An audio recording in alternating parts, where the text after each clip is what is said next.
Hey, can I get 100 pounds of deer corn, please? Sir, you know baiting is illegal in this county, right? Oh, it's not for hunting, it's for my chickens. Son, if you were a real farmer, then you would know that cracked corn is the exact same thing as deer corn, but half the cost. I know, but my wife, she likes to feed the squirrels with it too, so gotta get the premium stuff. Listen, young feller, I ain't the law, but if you get caught with that there deer corn, you better have a better story than what you're telling me right now. So you're selling a product that's technically illegal in this area.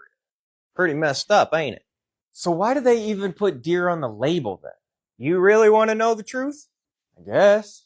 Because city slickers like you will pay double if it says deer on it.